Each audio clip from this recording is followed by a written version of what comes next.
Red Magic yupqa ammo kuchli o'yin smartfonini ajoyib narxda taqdim etdi. Assalomu alaykum, Ustage kanaliga xush kelibsiz.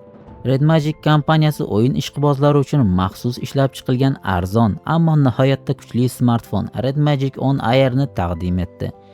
Yangi mahsulot $599 yoki 48600 rubl narxi bilan e'tiborni tortibgina qolmay, zamonaviy dizayn va o'yin xususiyatlarining butun arsenalini taklif qiladi. Red Magic On Air 8 yadroli Snapdragon 8 Gen 3 protsessoriga ega. U Adreno 830 grafik tezlatkichiga ega bo'lib, 12 GB yoki 16 GB LPDDR5X turidagi operativ xotira va 512 GB gacha bo'lgan UFS 4 turidagi doimiy xotira bilan birgalikda ishlaydi. Ushbu xususiyatlar bilan o'yinlar bir zumda ishga tushadi va fayllar bir necha soniya ichida ochiladi. Smartfon diagonali 685 dyumli Full HD plus o'lchamli 120 Hz yangilanish tezligini taqdim etuvchi AMOLED ekranga ega bo'ldi.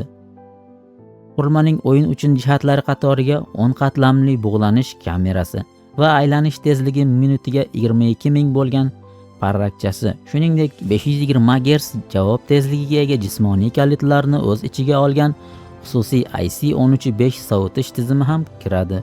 Ularning har biri o'ziga xos dinamik o'yinlar va aniq bosish uchun tezkor boshqaruv chiplariga ega. Bu yerdagi kameralar ham yomon emas. 50 megapikselli asosiy kamera Samsung tomonidan ishlab chiqarilgan GN5 sensori va bir xil o'lchamdagi keng burchakli GN1 moduli aniq va tiniq suratlarni olish imkonini beradi. Shu bilan birga 16 megapikselli old kamera ekran ostida chiroyli tarzda yashirilgan va o'yinlar jarayonida xalaqit bermaydi.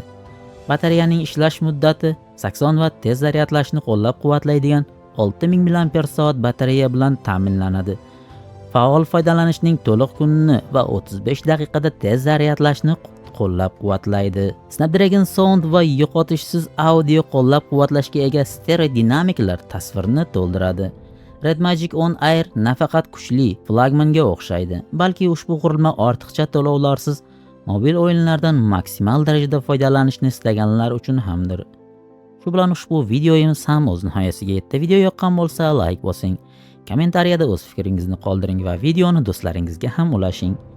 Agar kanalimizga obuna bo'lmagan bo'lsangiz, albatta obuna bo'ling. Keyingi videolarda ko'rishguncha, xayr, salomat bo'ling.